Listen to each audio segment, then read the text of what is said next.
Hello everyone.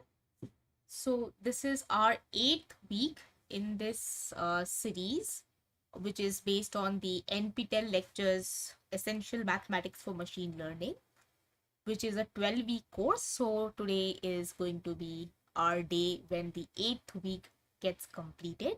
So as always, we are looking at previous year's assignment problems and we solve those assignment problems in this lecture series. So this is assignment 8 from the previous iteration of the course. And before proceeding, uh, I would provide you with the links which are important for this course. So I'll put them up in the chat box. So that's the YouTube channel to our course. And then we have the Google Drive link where all these lecture notes are uploaded.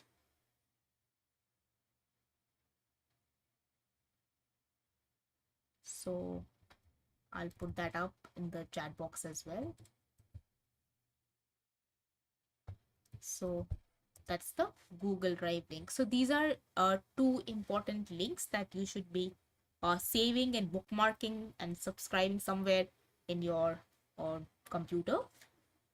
So let us get started with today's session, which is on week 8, assignment 8. So the first question says, which of the following is not a convex set? So as we know, we can find out a convex set. So convex set we can find out graphically. So graphically we can find it out. And graphically what it means that if we take any two points could be joined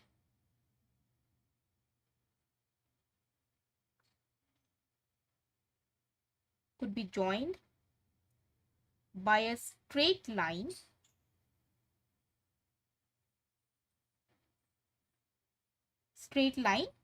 which is entirely within the set.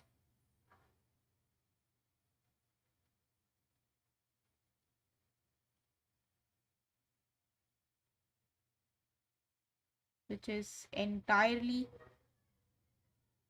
within the set. So just as a cartoon example, so a convex set would be something like this. If you take any 2 points and join them by straight line, it lies entirely within the set. And a non-convex set would be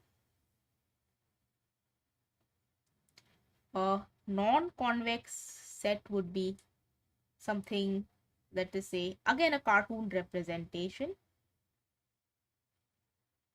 something like this. So if you take 2 points here and here, and if you join them by a straight line,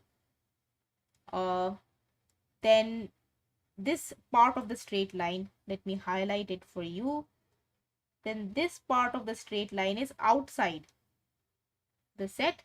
So if it lies outside, then that means this is not a convex set.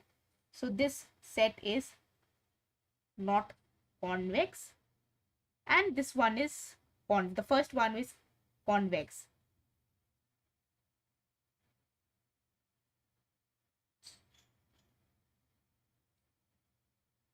Okay, so this is how we would graphically represent basically a convex and a non-convex set. So let us now look at these options that we have, and I have already drawn the graphs for these. So the first option is xy belonging to R2 such that 2x squared plus y squared less than equal to 6. This is the first one. Then next one is to xy less than equal to 5. Third option is x plus 2y greater than equal to 7. And the fourth option is y squared less than equal to 4x. So that means these are the four options, and all these x comma y belongs to R2, and we need to find out whether they are convex or not convex. So as you can see, I have already drawn the graphs over here for you people so that it becomes easy. So let us look at option A. So the first option is x squared 2x squared plus y squared less than equal to 6. So if we rearrange these terms, then x squared, if we divide 6 on both sides, then x squared divided by 3 plus y squared divided by 6 is less than equal to 1. So this means that x squared by square root 3 squared plus y squared by square root 6 squared is less than equal to 1. So this is, if you know, the equation of an ellipse. So if we just look at equality sign, that is x squared by a squared plus y squared by b squared equal to 1 is the equation of ellipse, where the minor axis or rather the axis along x, that intercept is a, and for axis along y the intercept is b. So this is the ellipse over here. This point is square root of 3, this point is square root of 6 because this is x-axis, this is y-axis. So that's the equation of the ellipse, and this is the ellipse that I have drawn. Now the thing is, the inequality says x squared by sorry, this is not cubed, I have written over here incorrect, this is x squared. So the inequality is x squared by 3 plus y squared by 6 less than equal to 1. What is that region over here? That region is this region, the region inside the ellipse, and clearly this is a convex region. So this is convex. Take any 2 points, join them by a straight line. Take any 2 points, join them by a straight line. The straight line will be entirely inside the set. Next option is option B. xy is less than equal to 5, which implies y is less than equal to 5 over x. So this is the plot that is there. So by the way, this is equation 2x squared plus y squared equal to 6. This is equation xy equal to 5. So this is the curve I have drawn, x-axis, y-axis. Now the region we need to see, which is xy is less than equal to 5. That is, y is less than equal to 5 by x, and that is this region out here. Now this is clearly a non-convex region. Non-convex region. So if you, let's say, take 1 point here and 1 point here, and if you join them by a straight line, you see that part of the straight line, this part of the straight line lies outside the set. Hence, this is non-convex. So option B is the correct option, but just for completeness, we will look at the other options. So next we have option C, which says x plus 2y is greater than equal to 7. So this is that line, x plus 2y is greater than equal to 7. This point is 7 over here, x-axis. y-axis. This is 0. This point is 3.5. Now, the region x plus 2y less than greater than equal to 7 is this region above the line, and this is convex region.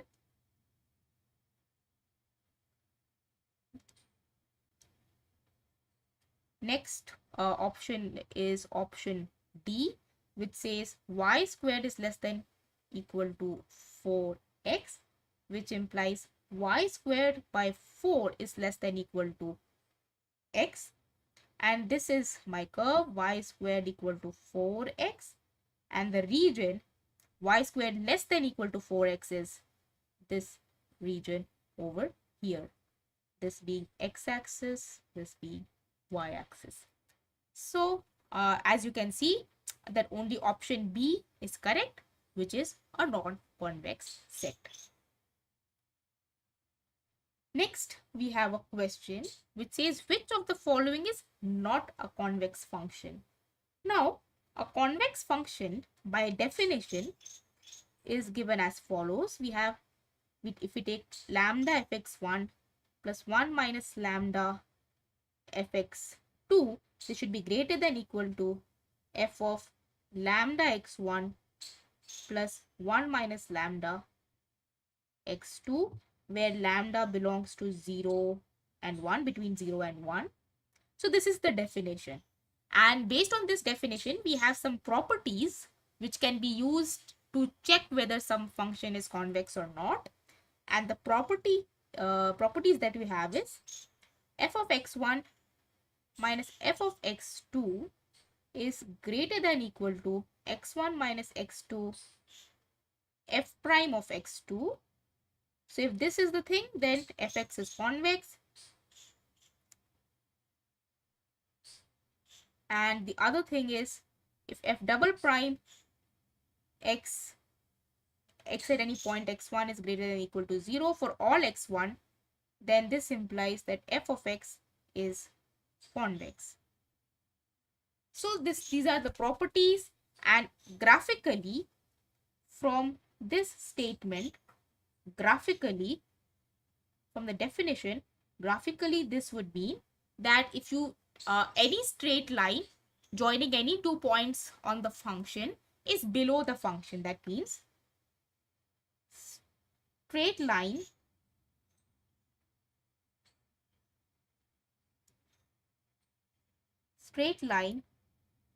joining 2 points is below the function.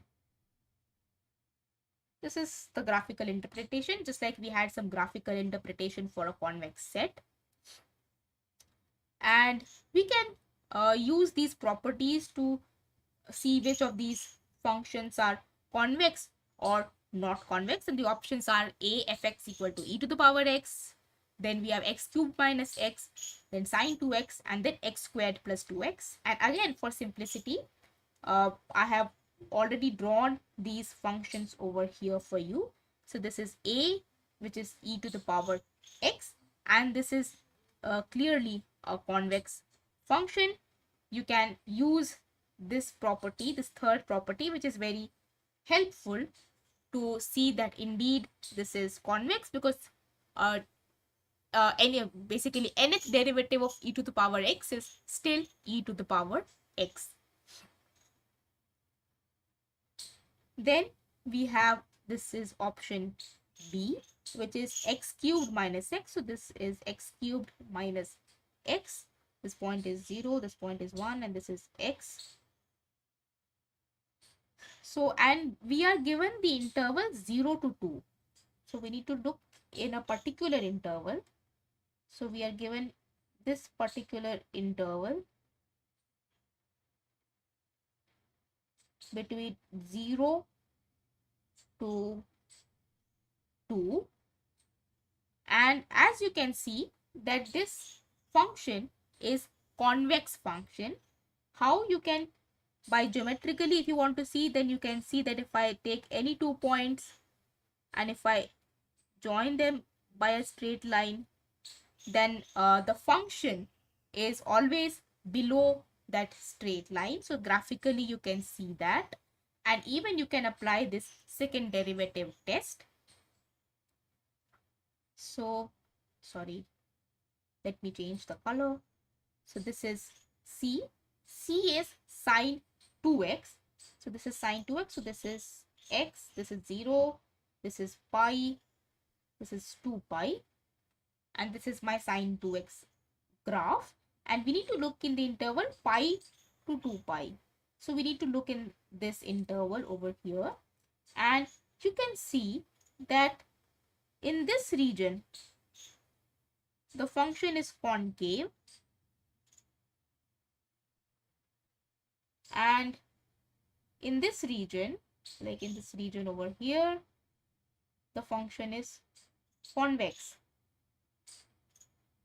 You can look at it geometrically.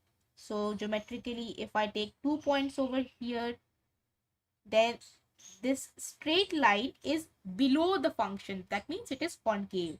And if I take 2 points over here, then the straight line is above the function, or the function is below. Sorry, I have written opposite over here. Straight line joining 2 points is not below the function, it should be above the function. So straight line joining 2 points is above the function for it to be a convex function. Straight line needs to be above the function, then it is convex. If straight line is below, then it is concave. And you can also use the second derivative test. So second derivative is here, first derivative would be 2 cos 2x.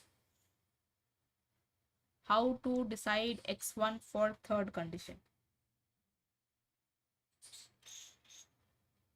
Oh, for this second derivative condition, is that what you mean, Deepak? Yeah. So x1, you don't, so whatever the interval for each of these x1s, so this x1, so this is basically for all x1 in the interval.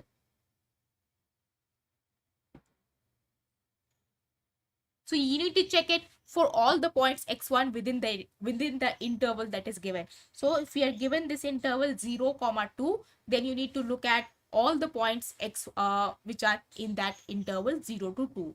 So we will check over here. So in this example, then it will become clear to you. So second derivative is what? It is minus 4 times sine 2x, because first derivative is 2 cos 2x, and so then the next derivative would be negative 4 sine 2x. And you can see that this is not always positive, not always positive for x in this interval. You see that if your x is between pi to 3 pi by 2, then this second derivative is negative. And if x is between 3 pi by 2, so this is the point 3 pi by 2, between 3 pi by 2 to 2 pi, then it is positive. So you can see that if x is in pi to 3 pi by 2, if you are looking at this interval, then it is negative. And if you are looking in the interval 3 pi by 2 to 2 pi, then it is positive. So whichever region your double derivative is positive, in that region your function is convex. So that is how you can see. Then last one is x squared plus 2x. This is the curve that I have plotted, and you can clearly see that this is convex in the entire region, and definitely between minus 2 to plus 3. So this is a function, this is convex in entire domain, so in entire R, and definitely it will be convex in negative 2 to plus 3. So that is how you can see convex and non-convex. Next question. The value of beta for which the matrix A is positive definite is, and we have a bunch of options. Now the problem is that this is essentially an incorrect question because this matrix A is not symmetric. It is not symmetric. Why? Because you look at these elements, these are not same. So this is a symmetric. So this question is inherently wrong because the matrix itself is not symmetric. You can define positive or negative definite only when you have a symmetric matrix. But just because we are given the question and we can create a question on our own and try and solve this. So we can, for example, make this matrix symmetric. So beta 0, 2, 0, 4, negative 1, 2, and let this be negative 1. So this minus 2 we are changing to negative 1. So we are taking this matrix and we want to see what condition on beta should be there so that this matrix is positive definite. So we will use the principal minor test. So according to the principal minor test, all the minors of all orders should be positive for a matrix to be positive definite. So let us look at the minors. Minors of order 1 cross 1. These are nothing but the diagonal elements. And diagonal elements are what? Beta 4, comma 2. And this should be greater than 0 for it to be positive definite. So that means we get first condition that beta is greater than 0. Then minors of order 2, 2 cross 2. This is obtained by deleting one row and that particular column as well. So minors of order 2 cross 2 will be the determinant after you delete one row and one column from the matrix. So that would be, let's say if I delete the last third row, third column, then this is beta 0, 0, 4, this determinant, and that's 4 times beta. Then if I delete the second row, second column, then I'm left with beta 2, 2, 2, and that is 2 beta minus 4. And if I delete the first row, first column, then I have 4, negative 1, negative 1, 2. This determinant is 8 minus 1, which is 7. And this is 7 is clearly greater than 0. So the condition is that these minor of second order should be also greater than 0. So 4 beta greater than 0, which implies beta is greater than 0. 2 beta minus 4 greater than 0, which implies beta is greater than 4 by 2, that is 2. And then we will look at minor of order 3 cross 3. And that is nothing but the determinant of the matrix A itself. And determinant of A is what?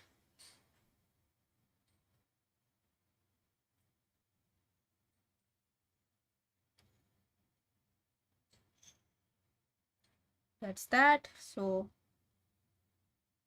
7 beta minus 16, and this should be greater than 0 for positive definite. That means beta is greater than 16 by 7. So the final condition is beta is greater than 16 by 7 because this 16 by 7 is also greater than 2. So we had one condition, beta greater than 0, beta greater than 2. So definitely we will choose the greater condition. So if beta is greater than 2, it will definitely be greater than 0.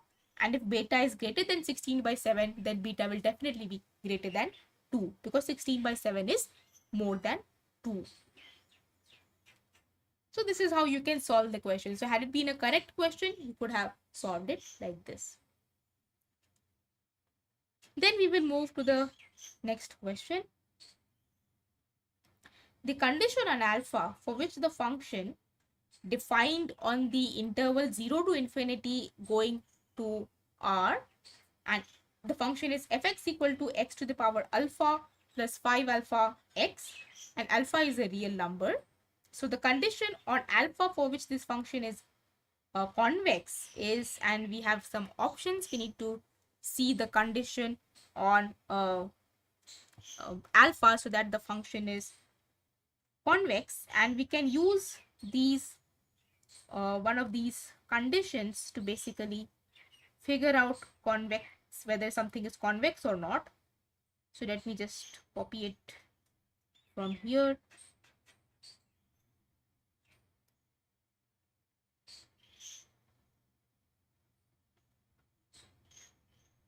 So these are the this is basically, the first one is definition. This is definition of a convex function, and the next two are some properties which can be used to prove whether some function is convex or not. So we will again use this second derivative test. So the second derivative test is extremely helpful. So let us look at the second derivative test. So the first derivative is alpha x to the power alpha minus 1 plus 5 alpha, and second derivative is alpha into alpha minus 1 x to the power alpha minus 2. Oh, sorry. Yeah, that's, so this is the second derivative.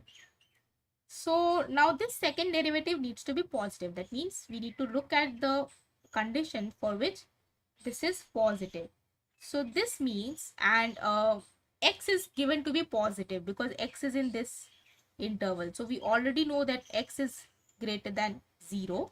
So this term right here is always positive.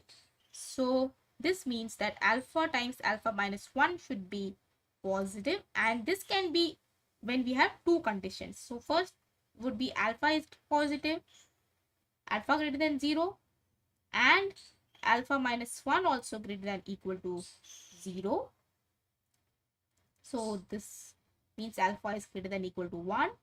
Or the other condition could be alpha is less than equal to 0 and alpha minus 1 also less than equal to 0, which implies alpha is less than equal to 1.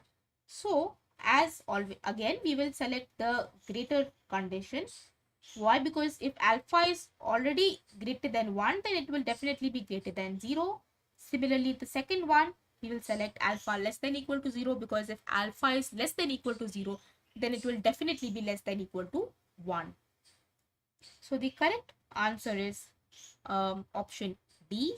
Alpha is either less than equal to 0 or alpha is greater than equal to 1.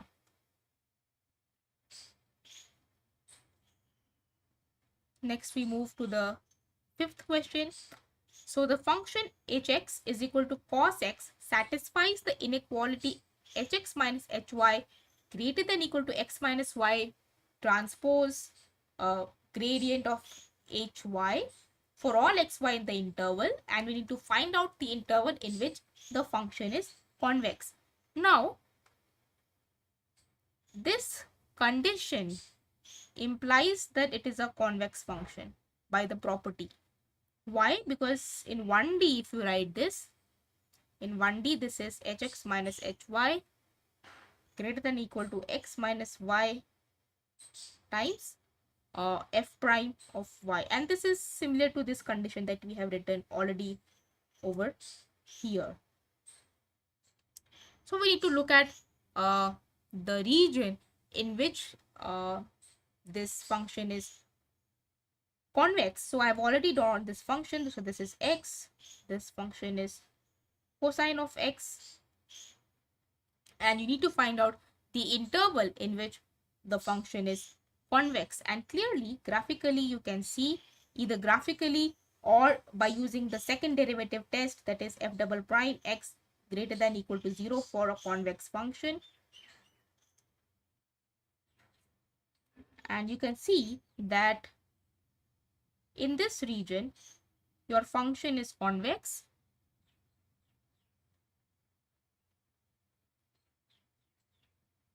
and in this region, your function is concave. So this is the region in which your function is concave. And these points are what? This is 0, this is pi by 2, this point here is pi, this is 3 pi by 2, and this is 2 pi. So between pi by 2 and 3 pi by 2, that is option B, the function is convex. And you can check it by the second derivative test. So f double prime x, so derivative of cos x is negative sin x and derivative of sin x is cos x. So this is negative cos x. And you see that this will be greater than equal to 0 only for x in the interval pi by 2 to 3 pi by 2. So that's how you can see, find out the interval in which the function is convex, and the function is convex implies that this inequality is satisfied. So this, if you remember in the lectures, it was an if and only if condition. So if this inequality is satisfied, then you have a function which is convex, and if the function is convex, then that inequality is satisfied. If and only if conditions work both ways. So because the function is convex, then that means that the particular inequality would be satisfied. And from that, you can find out which interval is the correct interval. Moving on, we have a function from R3 to R, which is defined as kxy minus 3x squared minus 5y squared minus 4z squared. And the condition on x, on k, we need to find out, for which the Hessian matrix of the function f is negative semi-definite. Okay, so for negative semi-definite,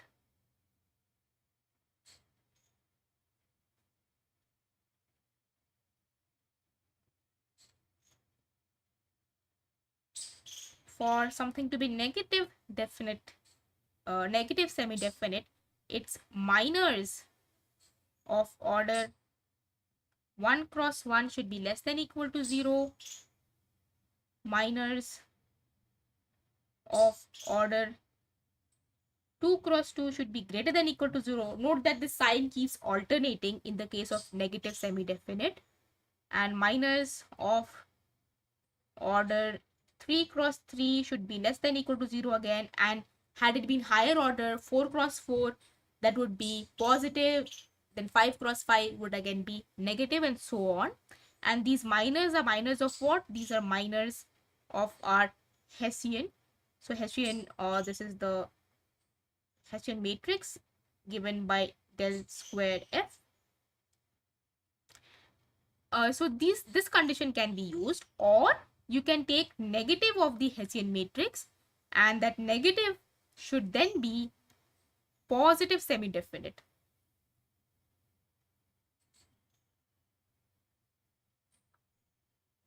And positive semi-definite, we have seen, that means all the minors, that mean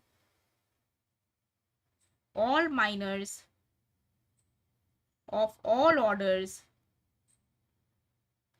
are greater than equal to 0. So let us start. So partial derivative of f with respect to x is k times y minus 6x. Partial derivative of function f with respect to y is kx minus 10y, and the partial derivative of the function f with respect to z is minus 8z. So our Hessian matrix is given as follows.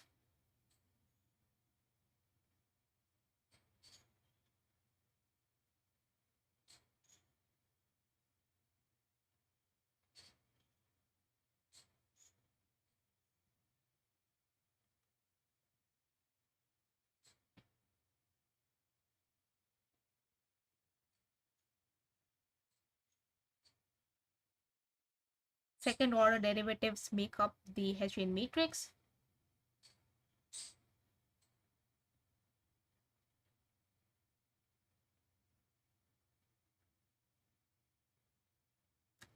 So this is what? This is the matrix as follows. You can just differentiate these once again with the variables x, y, and z, and you'll get the Hessian matrix. So minors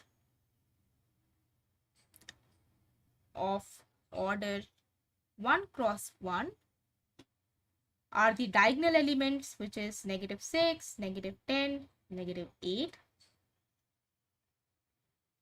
Minors of order 2 cross 2 are obtained by deleting one row and the corresponding column. So if we delete the third row, third column, then we have the following.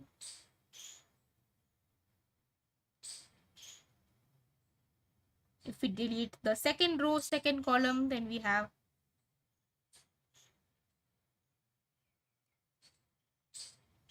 and if we delete the first row, first column, then we have the following.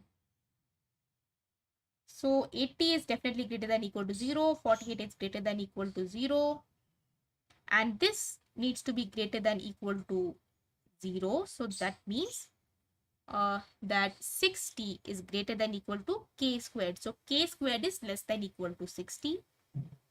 For it to be positive semi-definite, sorry, for negative semi-definite. So all these diagonal elements, that is minors of order 1 cross 1, are less than 0. That means we need to look at the condition for negative semi-definite, which is this. And minors of order 2 cross 2 should be positive. So that gives me this condition. Then minors of order 3 cross 3, that is just 1, which is nothing but the determinant of the Hessian matrix. And determinant of the Hessian matrix is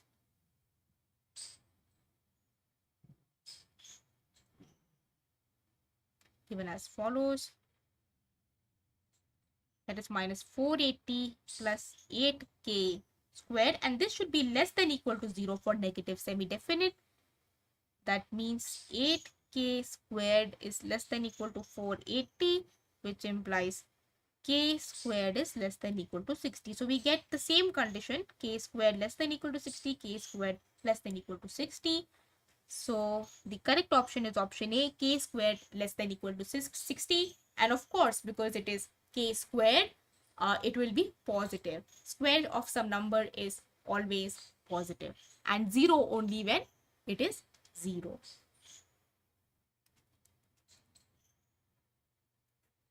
So moving on to the next question.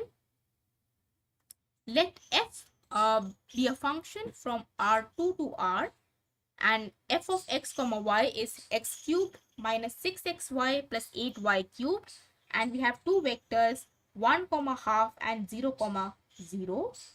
Then which of the following statements is true? We need to find out which statement is true. So these are statements based on the definiteness of a matrix, whether definiteness of the Hessian matrix to be precise, whether the Hessian is positive semi-definite, positive definite, or negative semi-definite or negative definite. So let us find out the Hessian matrix. So partial derivative of f with respect to x is 3x squared minus 6y. Partial derivative of f with respect to y is negative 6x plus 24y squared.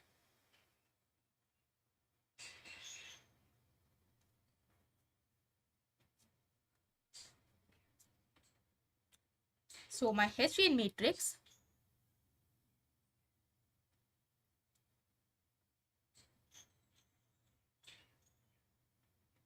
is as follows.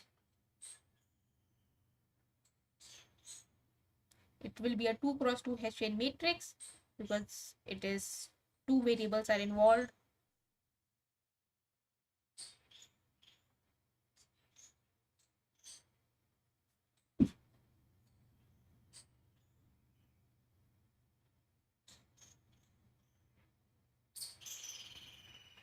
So this is the Hessian matrix. Now we need to find out this Hessian matrix at the given vectors. So at u. So u is 1.5. So x is 1. So 6 into 1. And y is half. So 48 into half.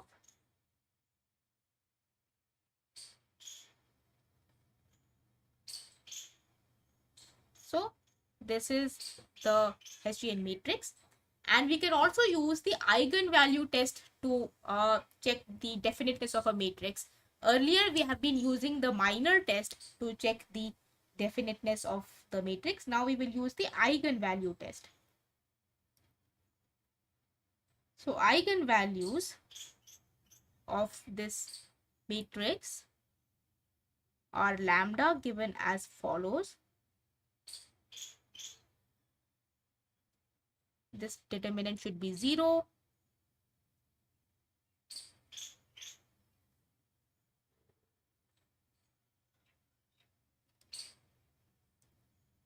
So just simplifying, doing algebra. So 24 into 6 is what? 24, let me check, is 144.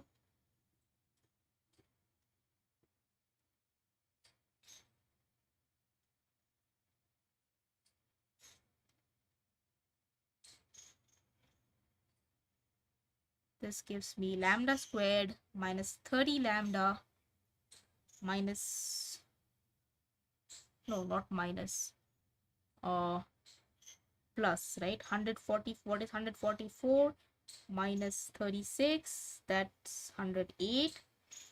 So this is this equal to 0.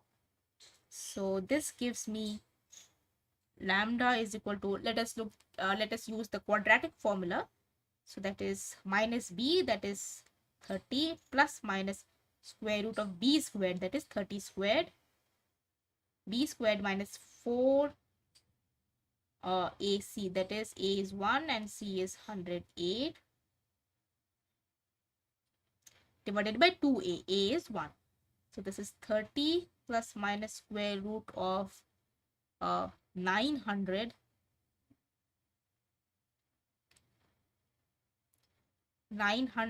minus what is 108 into 4. 108 into 4 is 432 over 2, and 900 minus 432 is 468, square root 468 by 2. So this is approximately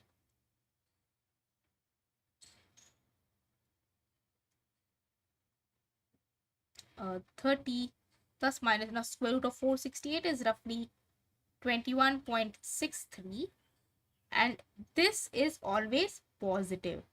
So 30 plus 21 is also positive, and 30 minus 21 is also positive. So it is positive in both the cases, and lambda being positive implies it is positive definite. If it is greater than equal to 0, then we would have positive semi-definite.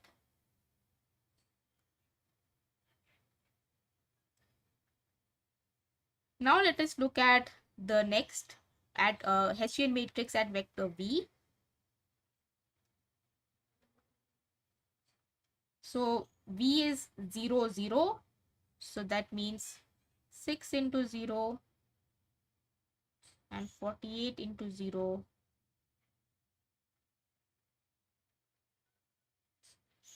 So eigenvalues in this case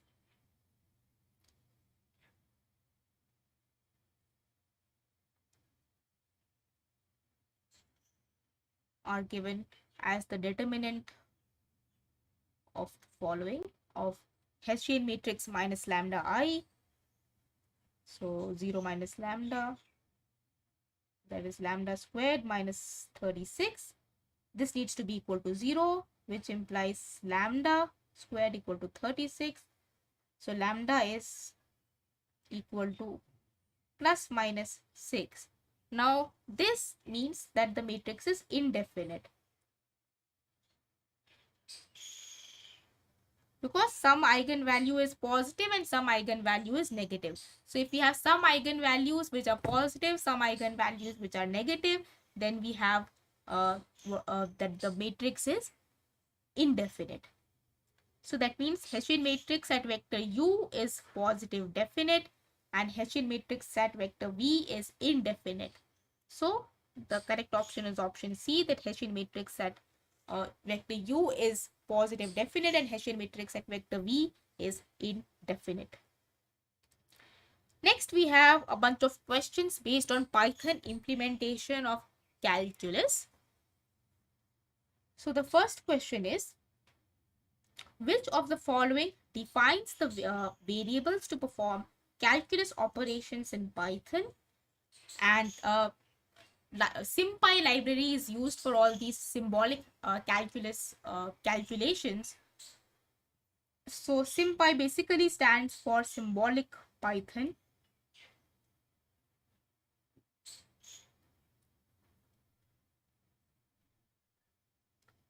So it does symbolic calculations in Python.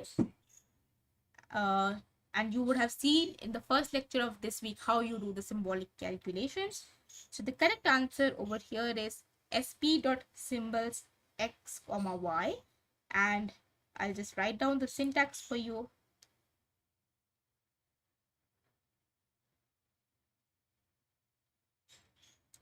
So this is how you define the variables for the symbolic calculation.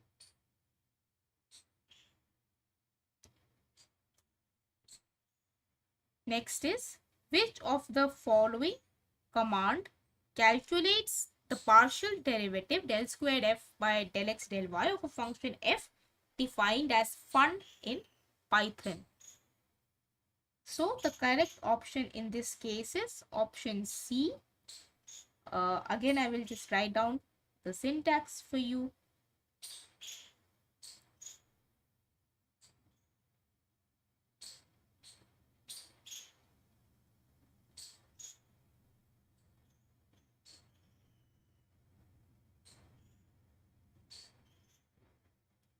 And if you want to see the output, you would do print.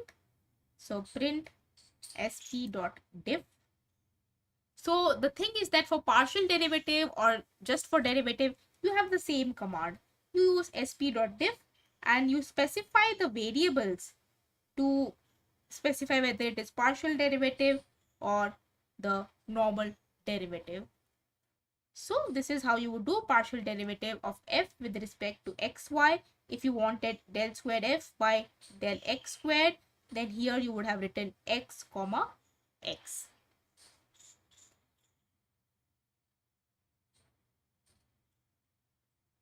And finally, the last question, which of the following commands performs series expansion up to order 5 terms for the function fx equal to tan x starting with the point x not equal to 0 in Python?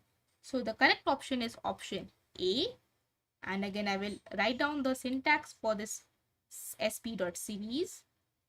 So sp.series, first you specify the function for which you want the series. Then you specify the variable. Here this function is tan x, so you would use sp.tan x. Note that you do not use just tan x. So if you just say let's say this option, so this option and this option are pretty much similar. Only difference is here it is tan x and here it is sp.tan x.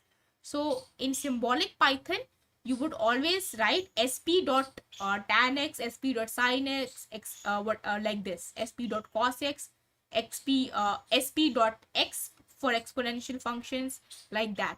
So you would always use, so these symbolic functions are part of that SymPy library. So you would write sp.tan x. So sp.series, first function, then variable, then initial point,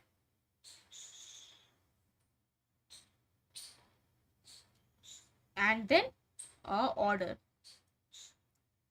So that is the complete syntax for the function series belonging to the SymPy library. So this is all for this assignment 8 of this week. And this week, uh, it was basically trying to use Python to perform the simple calculus operations that you had learned in the previous week. So in the previous week, we had looked at basic calculus, like basic finding out differentials, finding integrals, finding limits and series. So in this week, we have looked at the Python implementation of those, and we have seen some of these functions for Python implementation, that is sp.diff and sp.series. And then after that, we have looked at what are known as the convex sets and convex functions. So the remaining questions were basically based on convex sets and convex functions, how to identify a convex set, how to identify a convex function, and what the properties of these convex sets and convex functions are, which could be helpful to determine whether something is convex or not. So that's all for this week. And that's all for this lecture. So thank you. If you have some doubts, you can ask. Otherwise, the lecture is over.